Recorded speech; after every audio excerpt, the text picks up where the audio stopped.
Okay, Assalamualaikum warahmatullahi wabarakatuh dan salam sejahtera semua. So, kita buka kelas kita pada pagi ini dengan Ummul Kitab Al-Fatihah.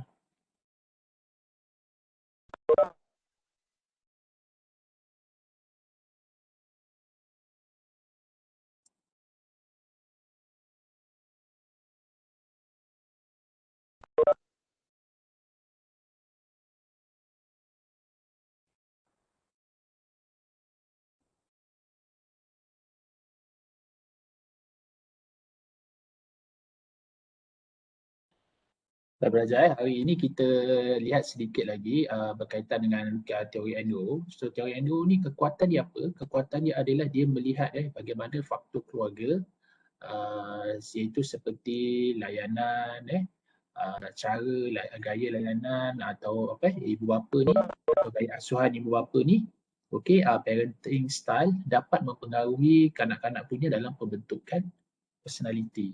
So dalam pembentukan personality tu dan apabila dia dewasa kelak, dia ada kecenderungan untuk pula memilih kejaya yang sesuai dengan personality dia.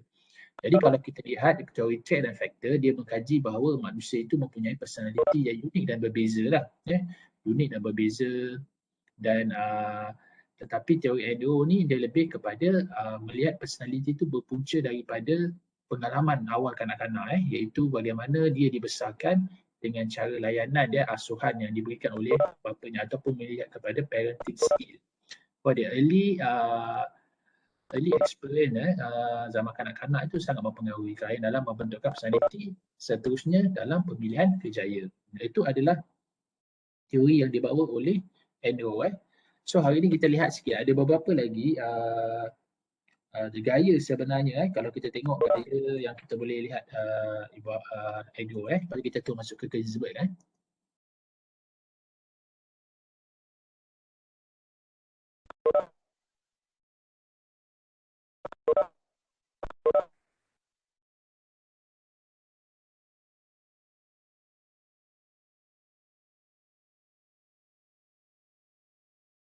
Okay, kita tengok dia. Kita ada gaya friendly ni adalah gaya mesra lah. Okay, mesra. Ada yang mesra lebih bersifat bersahaja dan pengasih lah. Dan ada yang sebab menumpu. Menumpu ni overprotective ataupun over demanding ataupun dia terlalu protektif ni membuatkan anak akan menjadi lebih manja kan dan bergantung. So bila dia besar nanti dia suka bekerja dengan manusia juga tetapi ia lebih suka mementingkan diri sendiri dan terlalu bergantung dengan orang lain.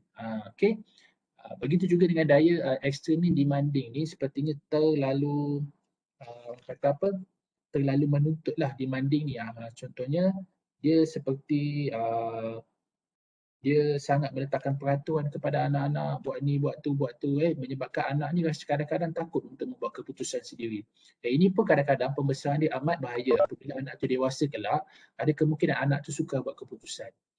Jadi individu ini cara dibesarkan ini dapat mempengaruhi personality itulah dan biasanya mereka ibu bapa yang punya parental style yang lebih mesra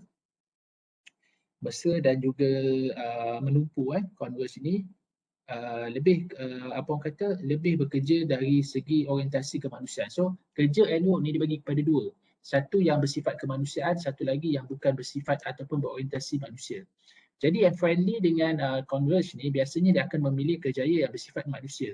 Cuma yang friendly ni dia lebih suka memberi sumbangan. Kalau dia bekerja, dia boleh beri sumbangan. Cuma kalau Converge ni dia kerja dengan manusia ni untuk mendapatkan perhatian, untuk mendapatkan orang kata lebih kepada ingin mendapatkan perhatian. Okay? Tapi kalau yang cold rejecting ni adalah yang jenis yang dingin. Ada yang dingin mengabai. Avoid abandon. Okay. Okay, dia dingin mengabai. Dingin mengabai ni maksudnya dia memang diabaikan dan elak dan ini menyebabkan kanak-kanak lebih yang dibesarkan dengan gaya asuhan atau parental style ni yang jenis cold and rejecting ni dia lebih suka untuk bekerja dengan bidang-bidang yang bukan berkaitan dengan manusia lah. Seperti apa? seperti teknologi, kerja luar rumah, kerja sains. Ini adalah kerja-kerja yang berkaitan dengan bukan manusia. Okey, kita tengok sedikit, yang ni kita dah berbincang. Kita sikit tengok human oriented dan juga non-human oriented lah. Ini ada kerja. Okey, kita tengok dekat sini. Kerja-kerja yang berkaitan dengan human oriented ataupun man. Pertama dalam kerja servis lah, bidang perkhidmatan lah. Macam kita ni kerja bahagian mana? Kita ni bahagian servis perkhidmatan. Maknanya dia bagi 8 tau kumpulan atau classification berkaitan dengan kerjaya tu. So NGO ni satu kelebihan dalam teori NGO ni iaitu dipecahkan kerja ni kepada 8 classification lah. Kalau kita tengok nanti Holland dia ada 6 kan, realistic kan, realistik itu. Realistik, investigatif, artistik, social, enterprising dan conventional. Tapi kalau kita tengok kalau kita tengok yang NGO ni dia lebih kepada ada 8, dia buat 8. Pertama servis perkhidmatan, kedua perniagaan ketiga organisasi yang ni tiga-tiga kumpulan ini biasanya ia melibatkan kerja human oriented human oriented atau man lah human oriented. So seterusnya 4, 5 dan 6 bekerja dengan teknologi kerja-kerja luar, okey. And then science science ni lebih kepada makmal kan. Kaji-kaji ini lebih kepada non-human orientation. Dan seterusnya 2 general culture iaitu kebudayaan umum art dan entertainment ni macam seni dan hiburan. Kebudayaan umum ni macam seni tari, seni ukir ataupun seni dan hiburan ni macam artis lah artis menyanyi, berlakon, ini juga bekerja dengan manusia. Jadi bila kita katakan bahawa perkhidmatan perniagaan organisasi ni biasanya mereka yang bekerja dalam 1, 2, 3 ni biasanya dalam kajian menunjukkan mereka ni lahir daripada individu yang datang daripada ibu bapa yang mempunyai parental style dia gaya layanan mesra, friendly lah. 4, 5 dan 6 ni biasanya datang daripada gaya layanan yang dingin dingin. Dan yang 7 dan 8 ni datang daripada general art dan entertainment ni lebih kepada individu yang datang daripada keluarga yang terlalu demanding lah ataupun converge, terlalu menumpuk, sama ada dia menumpuk secara over yang protektif, terlalu melindungi dan juga terlalu demanding, terlalu menuntut. Itu yang kita itulah dia Okey. Lepas tu dia dalam NGO juga dia ada bagi kepada kumpulan kumpulan dia bagi kepada peringkat peringkat kerja tu. Dia ada professional and management. Yang ini kalau kita nak faham dia punya job description ni adalah mempunyai kelayakan yang tinggi lah. Contohnya kalau di Malaysia kita kata yang master PhD biasanya dia dalam professional and management yang pertama first class. Okay. So job ranking mereka dia first class. And second class dalam professional and management dia hold first degree from recognized institute of the higher learning. Maksudnya dia mempunyai ijazah sarjana muda. Okay, ijazah bachelor. So mereka yang punya bachelor bila dia masuk dalam pekerjaan kita kategorikan mengikut NGO ni dia berada dalam professional and management. Okay. Partial professional ni bila kita ada diploma. Okay. Bila you ada diploma kita panggil separa. Partial professional, professional. And then skill level kemahiran. Yang ni kamu ada sijil kemahiran lah. Yang ni macam sijil kemahiran yang kamu ada. Dan juga partial skill ni adalah mereka yang mempunyai qualification SPM ataupun PMR lah. Okay, not skill ni adalah mereka yang ada UPSR ataupun tidak ada sijil. Jadi itu dikelaskan manusia. Di dalam kalau kita tengok di dalam group ni, dalam servis ni dia mungkin servis tapi dia sebenarnya partial professional. Okay, dia business tapi dia mungkin partial skill ataupun dia bagi organisasi tetapi dia professional and management top 1 ataupun first class. Okay, kelas yang pertama. Jadi kita nampak bagaimana ini adalah satu sumbangan NGO dia bagi kepada kita bahawa dia letakkan classification tentang tugas tu ada 8 dan dia ranking kan. Okay, ada peringkat-peringkat dia. Dia ranking kan setiap kerja tu ada bertahap. Ini adalah yang diberikan kepada NGO tadi tu. Okay, Jadi kita pun dah bincang. So ada beberapa soalan tak berkaitan dengan yang ini. Okay. So jika tak ada, kita nak masuk lagi satu teori ulang kaji lah ni sebenarnya, sebab yang ni dah dibincang dalam teori maklumat perkembangan kerjaya. So hari ni kita nak masuk lagi satu teori yang dipanggil teori Gisbert.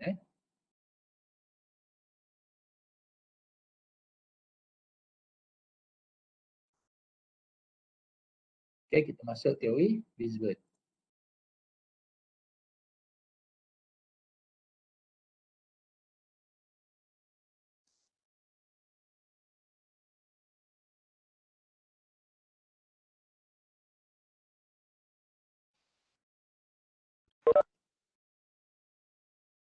Kita tengok sikit teori Gisbert. Gisbert ni diasaskan oleh Gisbert lah, tapi teori Gisbert ni sebenarnya diasaskan oleh 3 orang. Gisbert, Exeger and Helmer pada tahun 1951 telah ditubuhkan, dan mereka ni terdiri daripada bidang ekonomi, sosiologi dan juga psikologi. Maksud ada 3 gabungan lah. Tapi yang pelapor dia adalah Gisbert. Dia lahir pada April 30, 1911 di New York dan mendapat pendidikan di PhD dari Columbia University, dan dia kebetulan adalah profesor di Salmon. Kita tengok sekarang apa teori dia. Jadi this theory is a result of effect four expert, iaitu Gisbert, ni macam mana nak sebut ni, Alexander and Helmer pada tahun 1951.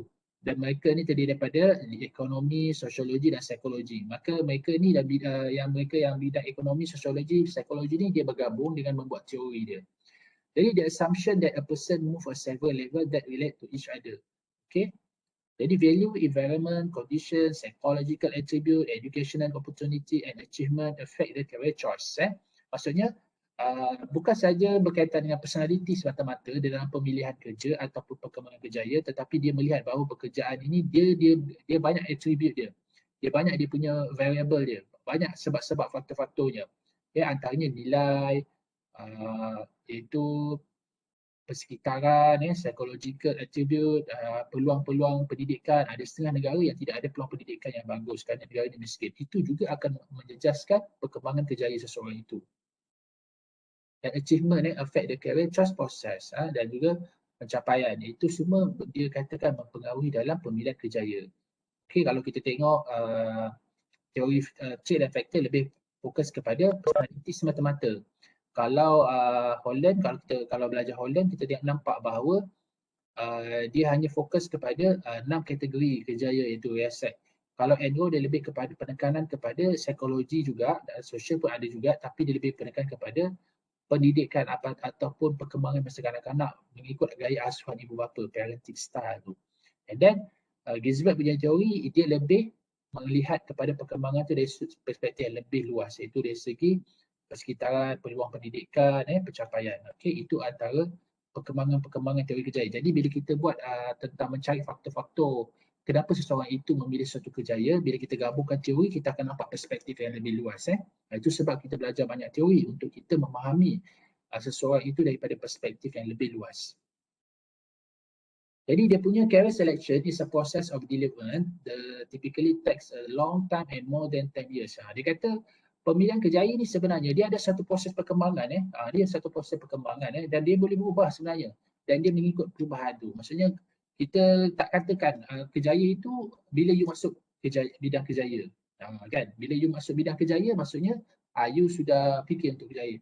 Tetapi dalam teori ini menekankan bahawa teori kerjaya, perkembangan kerjaya itu sebenarnya bermula daripada peringkat awal lagi. Kalau dekat sini dia masuk dekat sini peringkat fantasi lagi, iaitu bermula 6 hingga 11. Itu maksud Gisbert.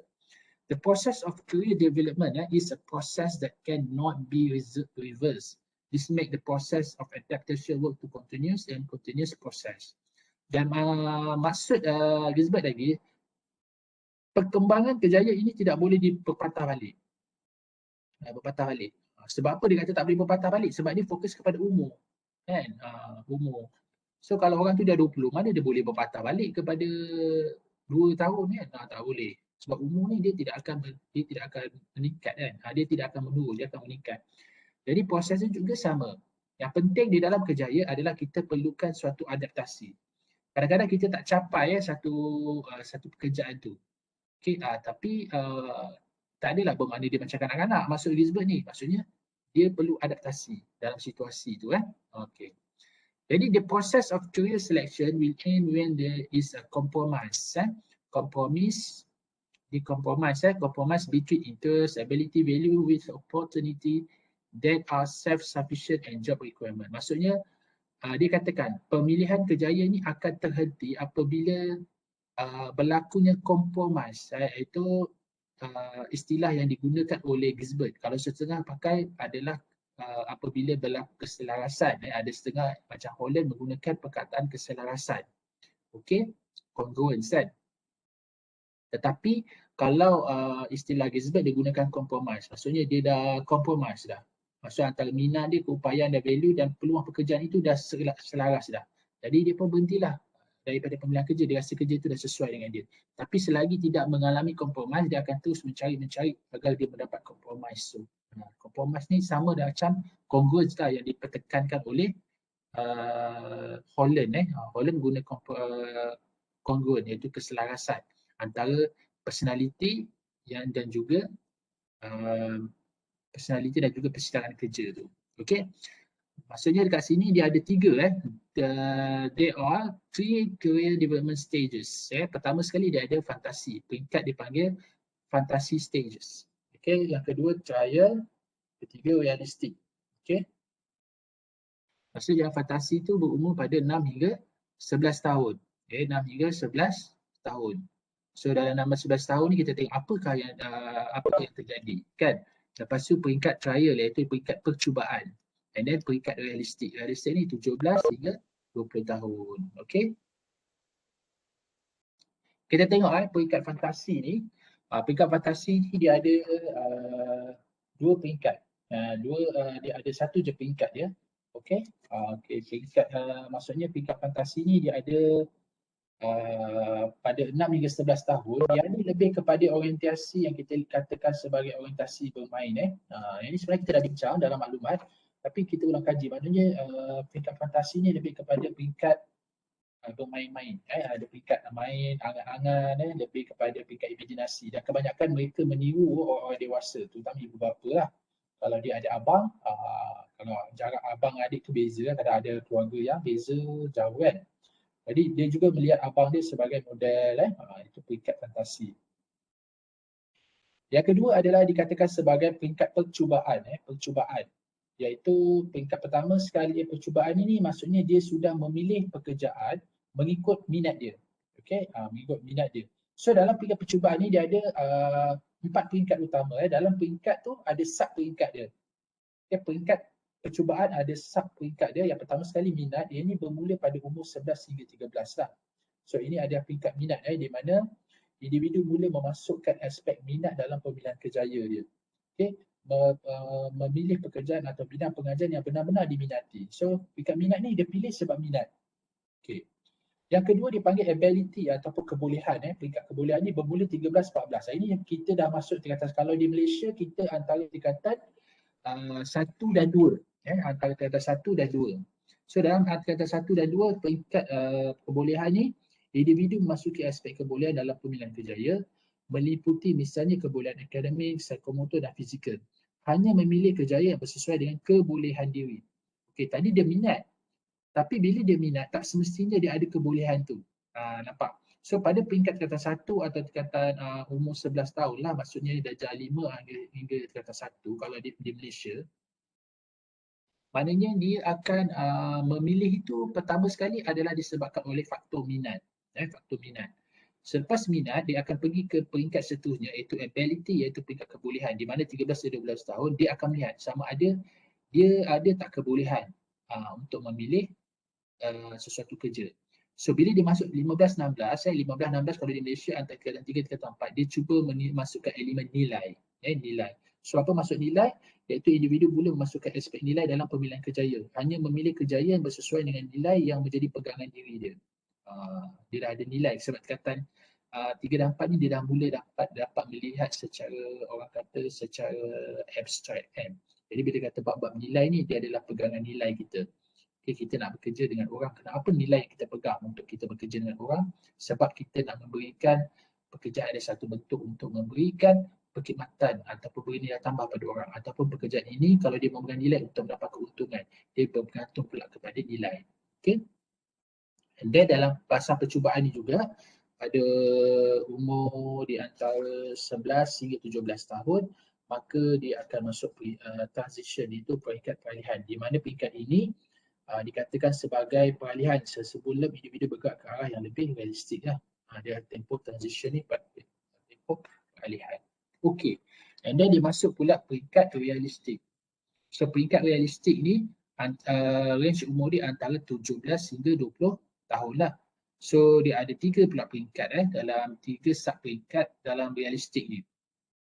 Itu pertama exploration. Exploration juga dikenali peringkat penerokaan atau eksplorasi, peluang kerjaya disiasat dan diterokai. So dia explore dulu, iaitu pilihan akan disemak dengan realiti sama ada sesuai atau tidak sesuai.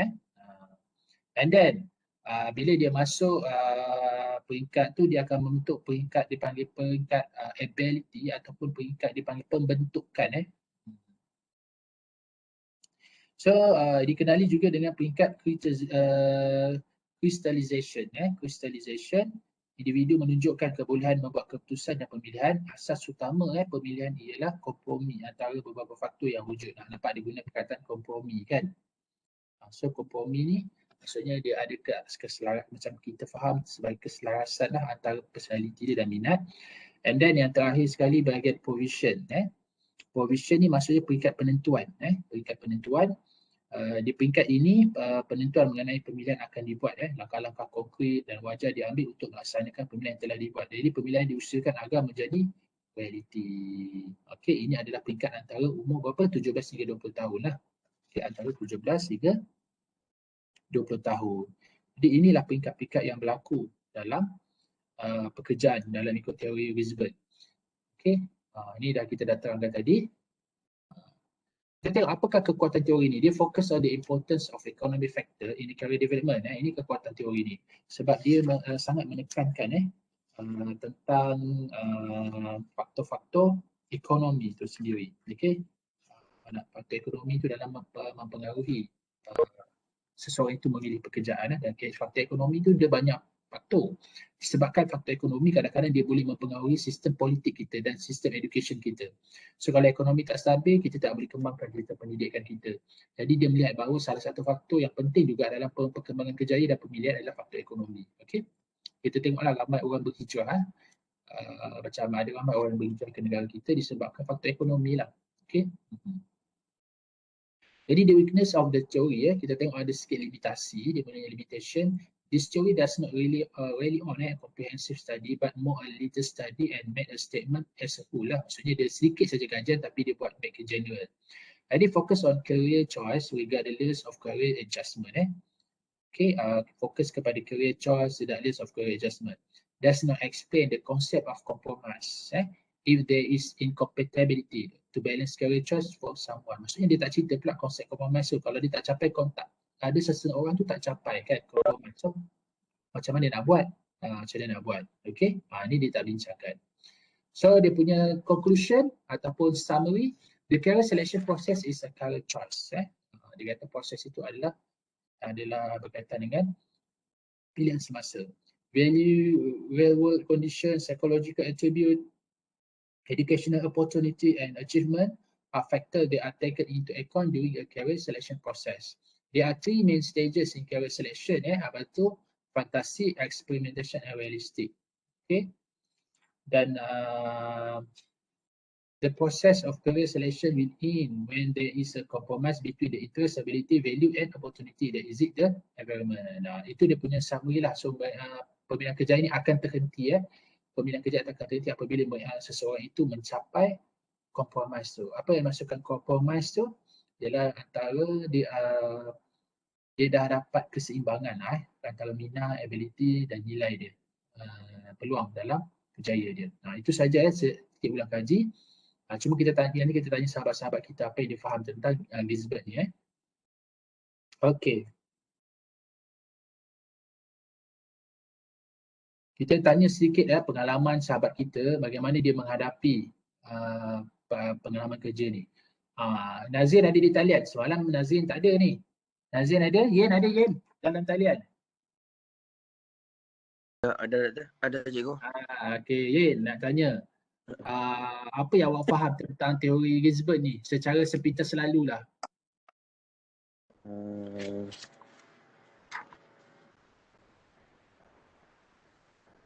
Kalau teori Gisbert ni apa yang saya faham dia lebih dia melihat faktor yang lebih meluas lah. Kalau macam apa sebelum Nero tu dia tengok apa tau. Lepas tu kalau macam Gisbert ni dia tengok macam dari segi persekitaran, peluang pendidikan, lepas tu semua benda semua ni dia akan mempengaruhi pemilihan kerja seseorang tu lah. Dia lagi luas lah fokus yang dilihat oleh Gisbert ni. Maksud awak luas tu dari segi apa? Dia lihat daripada segi nilai, lepas tu keadaan persekitaran, psychological, semua tu macam fokus yang dilihat oleh Gisbert ke atas faktor pemilihan kerja seseorang tu lagi luas lah daripada sebelum ni, yang pelopor teori sebelum ni. Okey, bagus. Terima kasih atas perkongsian dia. Terima kasih Yan. Okey, kita lihat lagi. Okey, kita nak tengoklah apa pemahaman pelajar kan. Okey. Kita nak lihat lagi sahabat kita. Siapa kita tak sebut lagi Nur Yasmin. Nur Yasmin Amira ada di talian? Ya, Doktor. Okey, Yasmin. Boleh terangkan sikit apa yang kamu faham tentang teori Gisbert? Secara sepintas lalulah. Okey, teori Gisbert lebih yang mana Gisbert mengatakan bahawa sesuatu proses perkembangan kerjaya itu tidak boleh berpatah balik, tidak boleh reverse. Lepas tu Kenapa tak ada reverse Yasmin? Sebab dia ada peringkat-peringkat tertentu yang melibatkan tahap umur tertentu. Kiranya setiap peringkat tu individu perlu memenuhi segala aspek bagi setiap peringkat tu. Lepas tu Gisbert juga mengatakan bahawa adaptasi ni terhenti apabila berlakunya compromise. Compromise tu adalah minat, ability ataupun kepuasan kerjaya seseorang. Kiranya apabila seseorang itu telah mendapat compromise, adaptasi itu terhenti. Apabila compromise itu tidak dapat, dia akan teruskan lagi untuk mencari untuk mendapatkan keselarasan. Bagus Yasmin. Okey, itu daripada Yasmin. Kita dengar pula daripada S5502. Silakan. S5502. Ada di talian?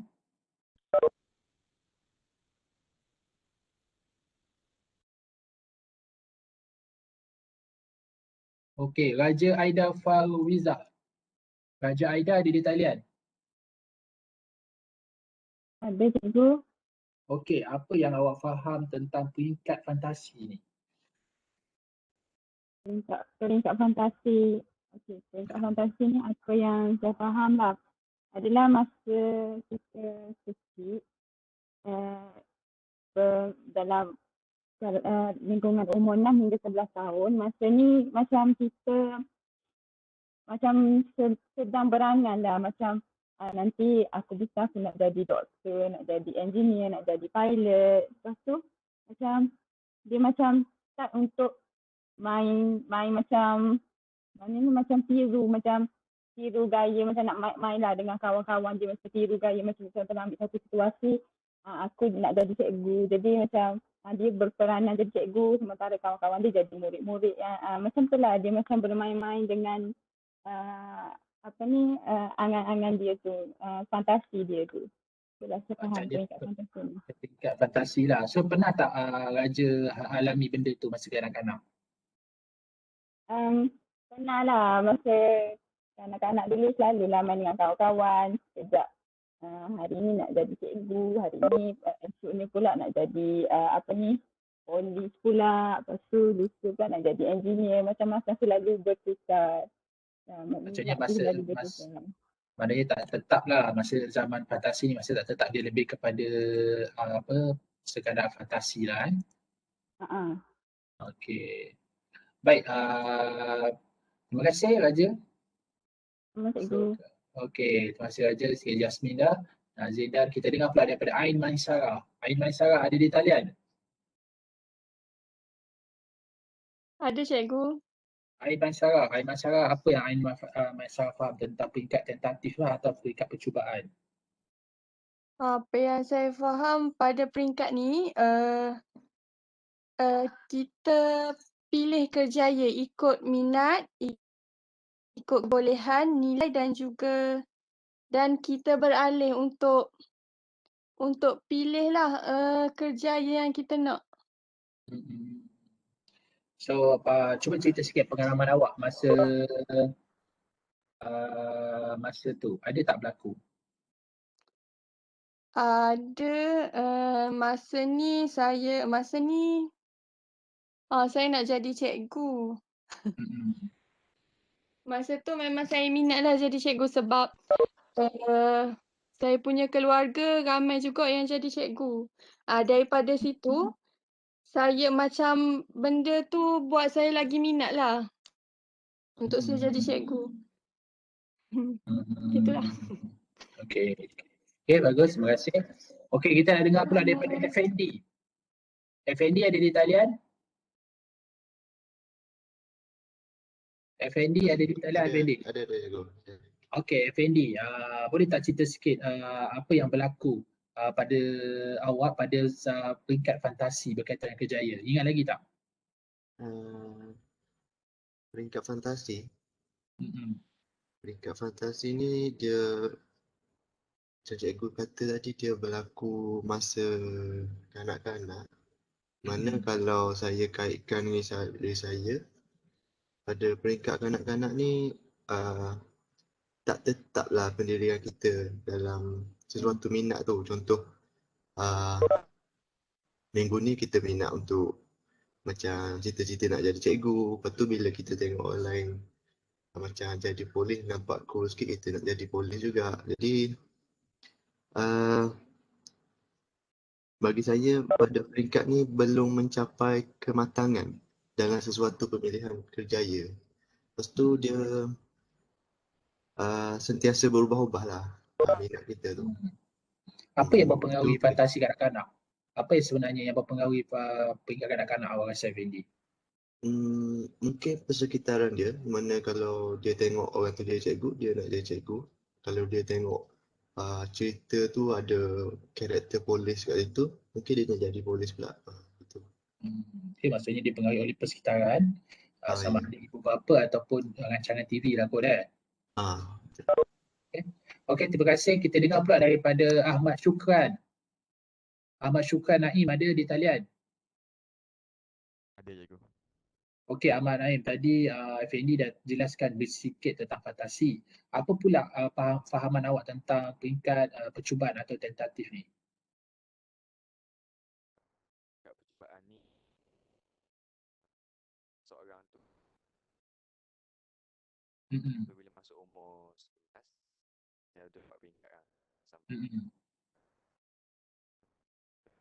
Okey, maksudnya dia pertama sekali tahu apa yang dia ingat, maksudnya dia cari. Tu seni buat cuba-cuba kan. Tengok pula apa yang boleh yang dia buat. Tu pasti tahu kebolehan. Cari pula apa nilai dalam daya yang sesuai dia. Saya Syukri Naim, awak ni macam tergelap timbul lah suara. Oh, ya ke? Awak kat mana ni? Masih baring lagi kat katil ke? Tak. Okey, peringkat tentatif ni umur berapa? Daripada peringkat umur berapa? Antara lingkungan umur dia berapa? Peringkat percubaan ni ataupun peringkat try atau tentatif ni? Oh, peringkat ni umur dia 11 sampai 17 tahun. 11 hingga 17 kan? Okey, pada peringkat tentatif ni awak lihat apa yang awak kata faktor utama dalam penentuan kerjaya seseorang? Peringkat transition tu. Hmm. Bagi sebab yang tu angkumi semua. Minat, kebolehan dan nilai dia. Okay, maknanya dalam peringkat tentatif ni biasanya dia akan milih kerja itu itu disebabkan oleh minat, kebolehan, penghargaan value dan time perspektif Okey, terima kasih. So kita dengar pula daripada ni ada soalan daripada Atika Liu Atika Liu ada di talian? Ya, saya cikgu.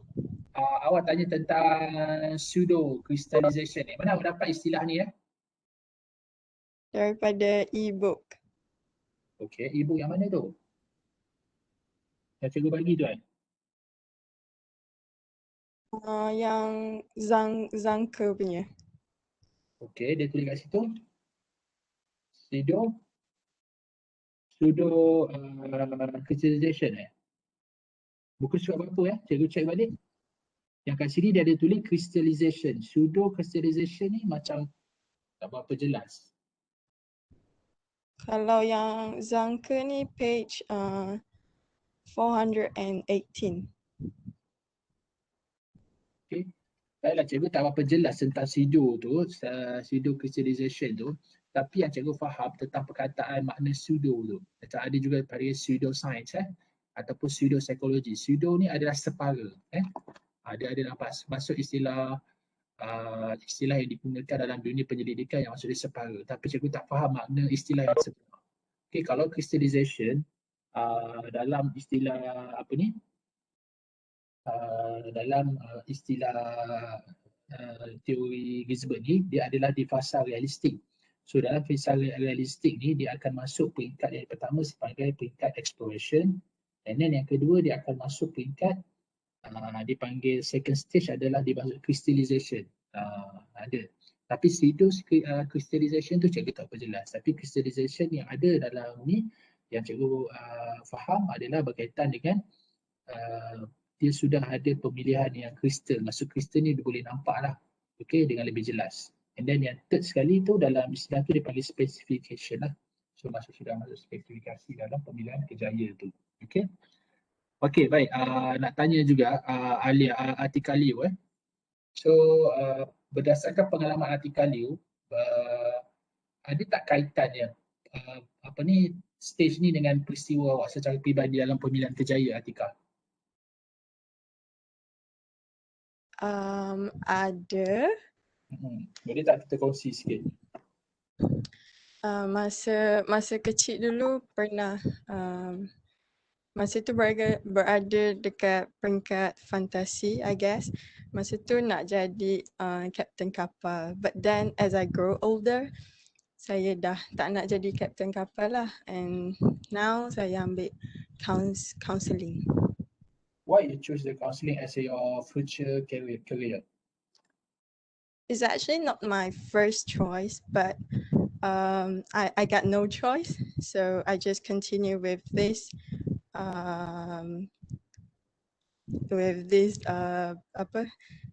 pelajaran lah. Okay, actually what your first choice? Can you share with others?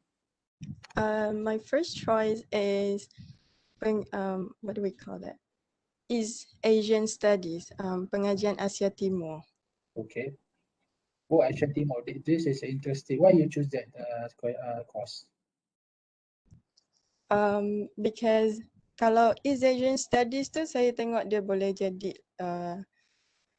pegawai diplomatik macam tu, because I love language and that is why I choose pegawai diplomatik, benda-benda macam tu. But then saya tak score subjek sejarah, and then that's why saya tak dapat ikut East Asian Study dekat UM. Dia macam Asian Study ni memanglah dia boleh jadi pegawai diplomatik. Tapi but you must strong the history subject. Because history is very important if you want to choose the relationship about the international relationship. The history is very important. Then and English language. You score English? Yeah, for Form 6. Saya sekolah muat okay lah. So Atika, when you study in the counselling course, how do you have opinion about that course? First of all, sebab people around me said that I'm kind of good giving advice, but that's not my priority at that time. Masa tu saya just fikir untuk further my studies je. And then bila dapat counselling, at first macam reluctant nak pergi. But then ramai orang convince me boleh. So saya ambil je lah. Sekarang you dah semester, now you are semester 4, second year, is it? Yeah. Second year. So do you think you can move on with this course or not? I think I can go with this course, but untuk jadi counsellor bila habis nanti, I'm not very sure yet. Okay, tak apa. Okay, thank you. Itu ada sikit sharing daripada Atika. Dia pun ada pengalaman dan peringkat fantasi, tentatif. Lepas tu bila dia pilih, dia tak realistik lah. Sebab kalau kita nak tengok kebolehan untuk menjadi Asia yang dipilih tu perlu selari dengan subjek lah. Mungkin sikit subjek dia tak berapa selari. So mungkin dia dapat pilihan sebagai counselling. Okay, itu pengalaman dia. So kita dengar pula pengalaman Christina. Christina ada di talian? Ada, cikgu. Okay, Christina, ada tak pengalaman pemilihan kerjaya ni berkaitan dengan teori yang kita bincang hari ni? Ada. Boleh tak berkongsi sikit? Kalau masa kecil-kecil dulu, saya suka main cikgu-cikgu. Sebab saya tengok macam dipengaruhi oleh persekitaran lah, macam orang yang jadi cikgu. So saya macam suka jadi cikgu. Jadi main cikgu-cikgu. Lepas tu bila dalam peringkat percubaan ni, saya juga minat untuk jadi cikgu. Lepas tu bila dah dapat tawaran kaunseling ni, sebab saya tak dapat nak jadi cikgu, jadi saya tukarlah macam mula minat dengan kaunseling. So sekarang ni dah mula minat lah dengan kaunseling. So awak rasa after this, adakah awak akan teruskan kerjaya dalam bidang kaunseling apabila tamat belajar ni? Saya akan teruskan. Okay. So kita dengar pula daripada Fatin Marisa. So kita nak bagi mantap teori ni, kita dekat dengan kita punya pengalaman. So Fatin Marisa ada di talian?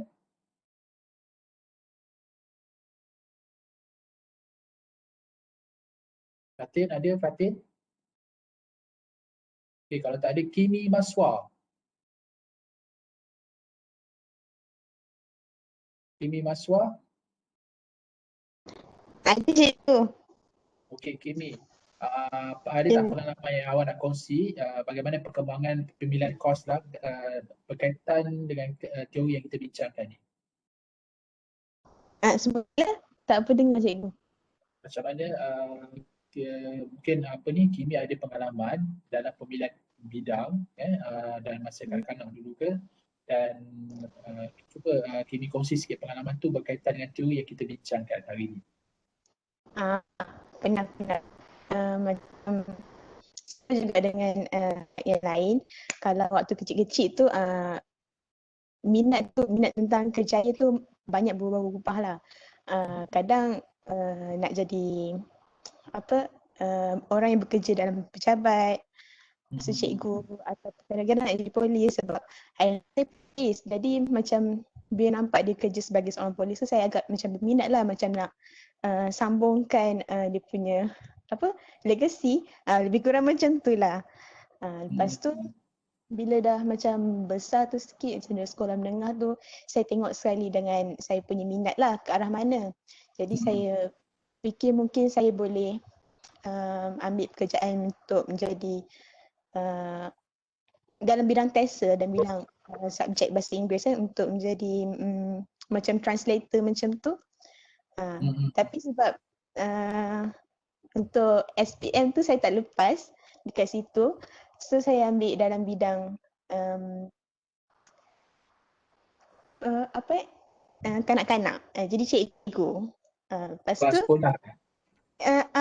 saya ambil bidang diploma dalam bidang pendidikan awal kanak-kanak lah. Lagipun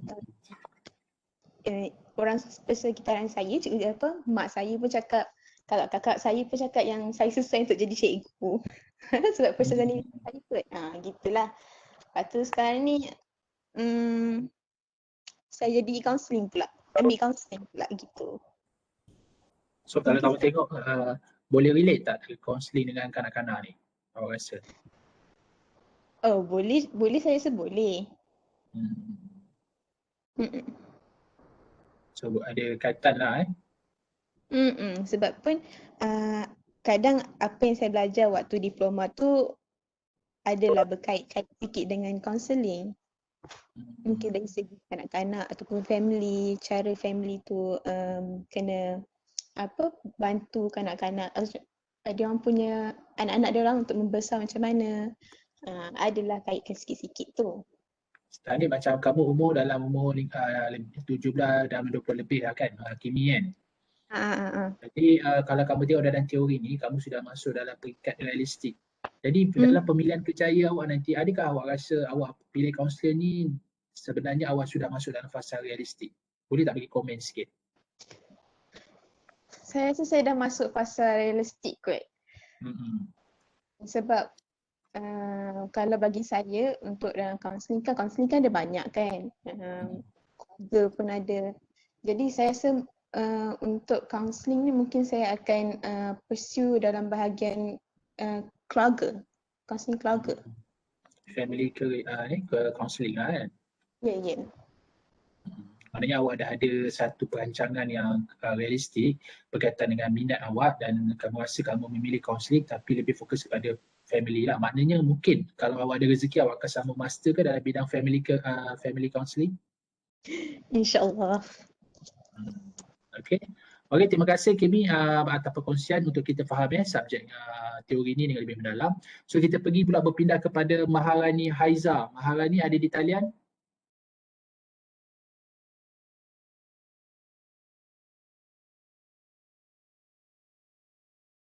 Okey, Maharani ada di talian Maharani? Okey, kalau tak ada kita dengar kepada Muhammad Izzuan. Muhammad Izzuan ada di talian? Saya cikgu. Okey, Izzuan boleh tak cerita pengalaman awak bekerja memilih bidang masa zaman kanak-kanak, zaman remaja kan, pada zaman fantasi tu, zaman percubaan dah sampai realistik tu. Boleh tak awak kaitkan dengan teori? Boleh cikgu. Silakan. Sebenarnya semasa zaman kanak-kanak saya suka macam bermain kejar-kejar macam main tembak cikgu. Masa zaman kanak saya suka jadi polis cikgu. Suka minat kerja polis sebab apa yang mendorong saya ni bila tengok di kaca TV cikgu, dia punya pakaiannya segak, uniform kemas je macam berdisiplin cikgu. Tu masa zaman kanak-kanak cikgu. Tapi bila masuk ke peringkat percubaan, impian saya nak jadi jurutera cikgu. Okey. Sebab masa SPM saya ada ambil course subjek reka cipta cikgu. Dalam subjek tu saya skor.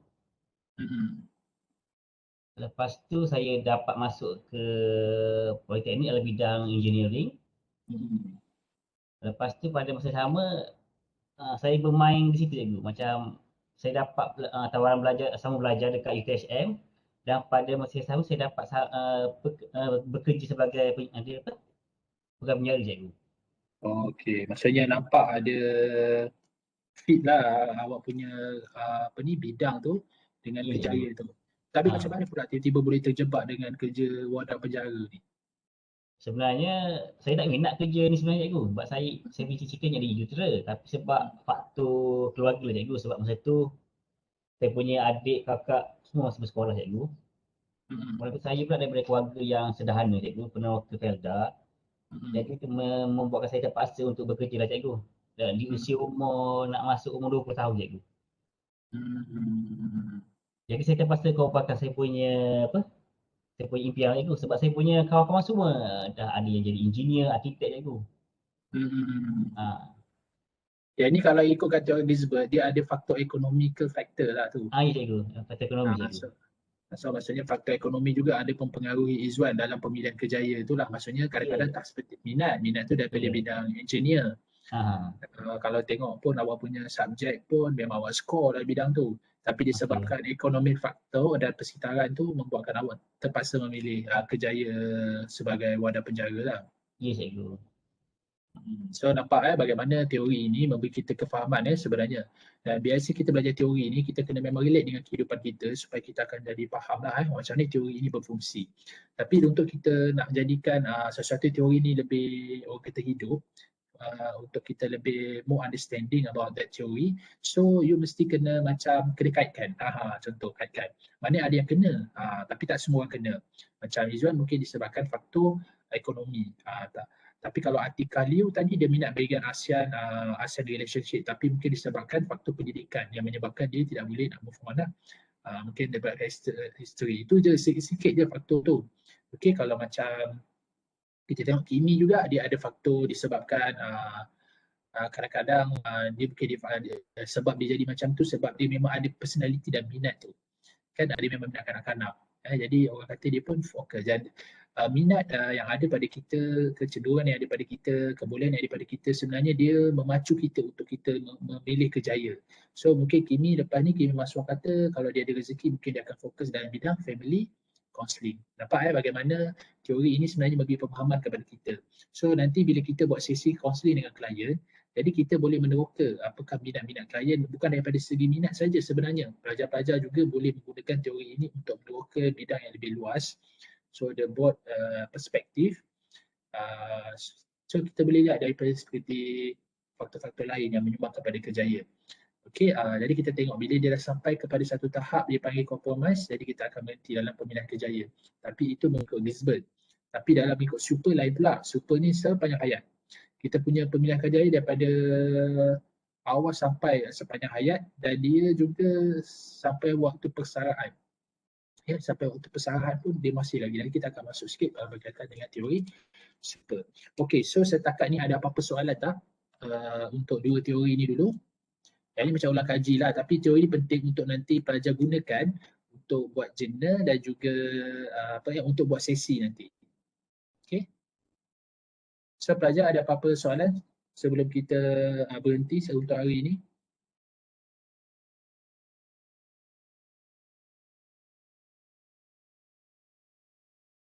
Cikgu. Ya, silakan. Untuk sesi counselling dengan seorang klien tu, cikgu nak habiskan silibus dulu ke kita orang boleh buat sesi terus? Dah boleh buat dah pelajar. Sebab macam ni pelajar boleh baca dulu sebab pelajar-pelajar dia beli buku kan. Kalau tengok daripada silibus tu kita ada belajar teori-teori tu. Jadi pelajar boleh baca dan pelajar boleh aplikasi. Kalau tunggu cikgu takut lewat. Pelajar boleh mula dulu. Okay. Okay. So kelas kita ni lebih kepada perbincangan sebenarnya, tapi cikgu galakkanlah pelajar boleh baca dulu buku yang ada tu untuk pelajar dapat poin-poin lah. Sebenarnya teori ni kita dah belajar dah sebenarnya dalam maklumat perkembangan kerjaya. Cuma dalam career counselling ni memang kita nak mantapkan dari segi sesi counselling dengan menggunakan teori. Okay, teori kerjaya lah. Okay, so ada apa-apa lagi soalan? Silakan.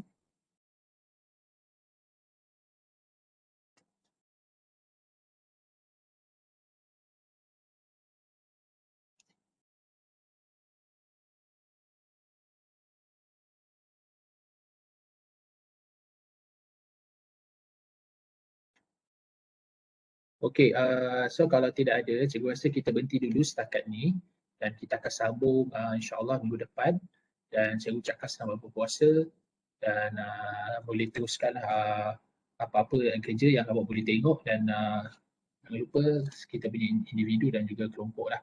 So kalau tak ada kita tudahkan dulu dengan tasbih kifayah dan suratul as.